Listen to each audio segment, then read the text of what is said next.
Drunken Hat. Hello everybody and welcome back to Magic the Gathering Arena. Today we're coming at you with another deck list video. And before I actually get into it, I'd like to say thank you to everybody who's been commenting and liking the videos and just giving that positive feedback so that I know I'm headed in a decent direction with this. I greatly appreciate it. It means the world to me. Thank you. And secondly, I made a massive boo-boo when I made this deck, and yes, I did play it like this. Admittedly, the opponent gave up very quickly into the match. I may play this deck again in the future, but I'll obviously be changing it. Let me know in the comments if you could spot my big ol' boo-boo. I'll give you a second.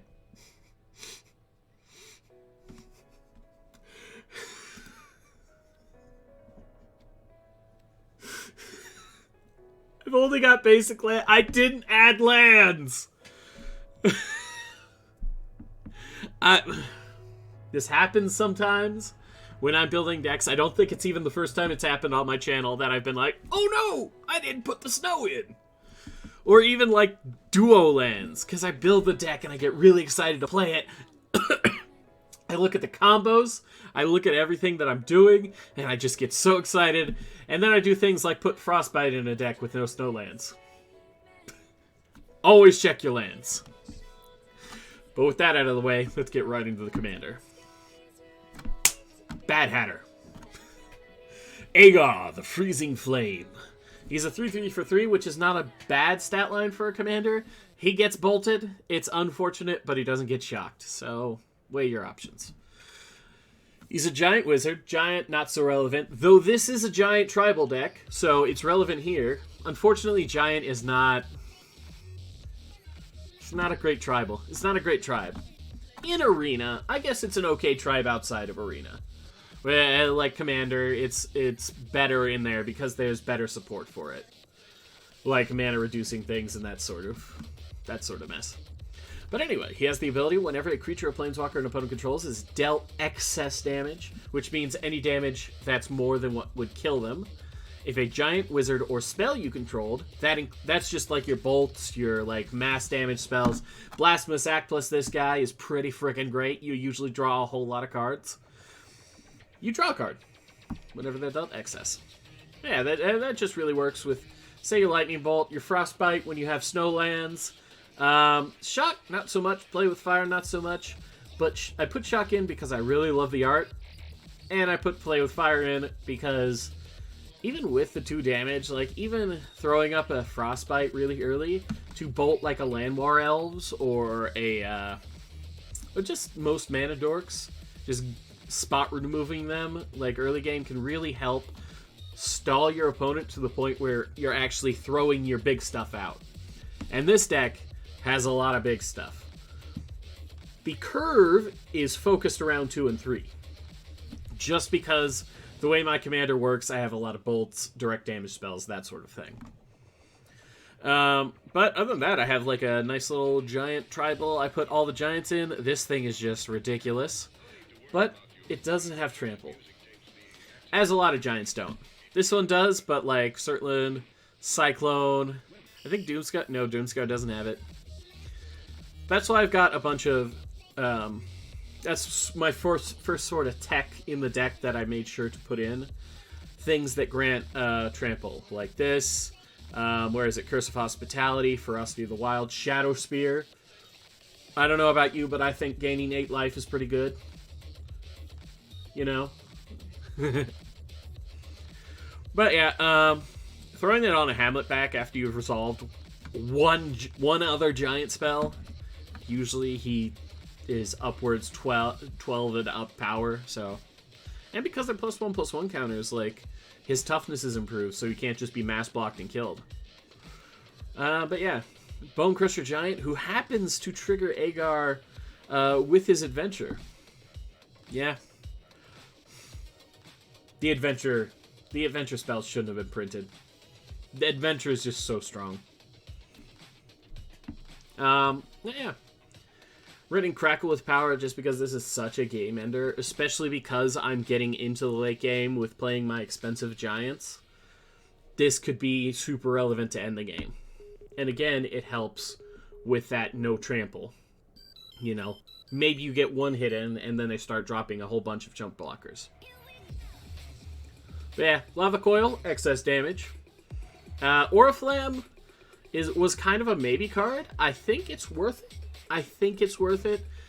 Just because that 1 extra power can be relevant, and it's 2 mana, so it's not super bad. Crater Maker goes in almost every red deck I make, just because of his abilities. Sacking him to destroy target colorless non-land permanent. He destroys Chromatic Orrery. He destroys Ugin Planeswalkers. Though that's not a problem anymore because he got banned. Still, he destroys Mana Rocks. Why not? Like, your opponent throws out, like, a Hedron. The one that taps that too. And you're like, okay, blow it up. Or even the one that adds 3. You're like, blow it up. But yeah, he can be relevant. Also, he deals 2 damage to a creature. So he can also just...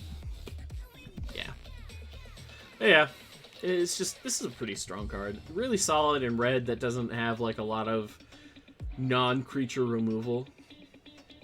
Fling, because there's nothing more satisfying than throwing a Cinderheart Giant into your opponent's face. Or any other giant, for that matter. You know. Fire Giant's Fury is a really fun card. It just gives a giant trample and +2/+2, and then it draws you a hand.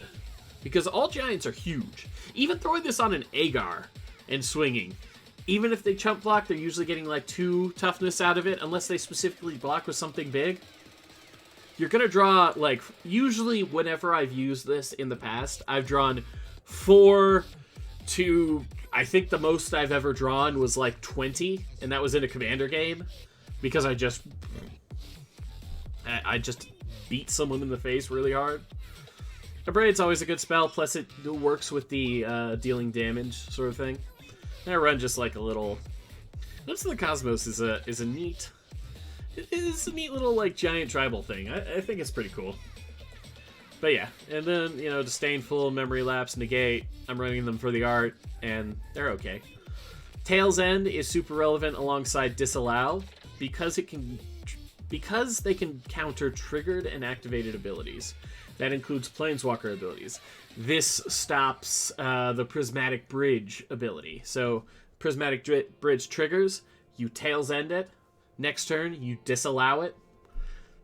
Usually at that point, the Prismatic Bridge player has scooped. But hey. Again, bolts, more counter spells. I'm starting to think that Saw It Coming isn't super worth it, because a lot of decks see that you have blue. They see that you have a Foretold card, and they go, oh, I know what that is. I know what that is. Which is also why I put Demon Bolt in, even though it's not that great. Just to, like, I throw that into my... And they're like, okay, I'll throw this chump spell out first. And then they're like, whoa, you didn't count it? You didn't counter it? And then they play the real thing, and then I'm like, actually, I'm going to kill that anyway. Boom. But as far as Saw It Coming goes, I'm on the fence about it. Also, did you know that Mechagodzilla was a giant? Crystalline Giant is just a very, very strong... well, not very, very, but it's a decently strong card. And if you get Hexproof right off the bat, it can be a pain in the ass for your opponent to remove. But yeah, it's just really good. Magic Missile, I feel, deserves a little spotlight because it's a card that I didn't know how good it was until it was used against me. This removes way more than you'd think. It removes... It removes most historic tribal, like the mechanic and like theme historic. It removes most of the commanders that are used for that. It can spot removal multiple mana dorks. It destroys elves. Elves just kind of go, oh no. But yeah, it got used against me, and I realized that it was very, very valuable. But I'm also not happy about how they implemented one of my favorite spells from D&D. But hey, that's a rant for another time. Again, chucking giants, you know, Risk factor is pretty relevant in red. Just the fact that I'm trying to get them down very low reasonably quickly. That you either draw 3 cards or they take 4 in the face. Twice, because it has Jumpstart. I'm running Invasion of Giants because, obviously, the number 3. If you drop this on turn 2, turn 3, it hits the second one, and you reveal whatever giant. And turn 4, on turn 4, one of your big giants costs 2 less. So you can be like, oh, look, a Doomscar, or, oh, look, a Zalto for 3 mana. Very good. Also, Battle of Frost and Fire. This does not trigger Aegar, because Aegar specifies spell. Not like Toralf, who does non-combat damage. Speaking of Toralf, excess non-combat damage, I'm doing a lot of non-combat damage with this deck, and just giving my Lightning Bolt Trample is pretty neat. Yeah, then we've got Calamity Bearer. Doubles damage. Again, and also another double damage. Insult to Injury. Damage can't be prevented. If a source you control would deal damage, it deals double that damage. Your giants are typically huge. Resolving an insult followed by either a Fling or Kazul's Fury is usually a game ender. It's just usually a game ender. Or if you have a Surtland and you fling a giant with Surtland with insult played, or even where is it? Or even like a Calamity Bearer, it's quadrupling the sacrifice giant's power. So, like, if you have say you've got Calamity Bearer, Surtland Flinger, and Zalto out. You just played Zalto this turn. Your Surtland attacks, flings Zalto, who turns into 14 damage, and then Calamity Bearer turns that into 28 damage. That's a one-shot. It's a lot of mana to set up, to be fair. But hey, Insult is just 1 mana less, is also 1 mana less than Calamity. That's usually relevant.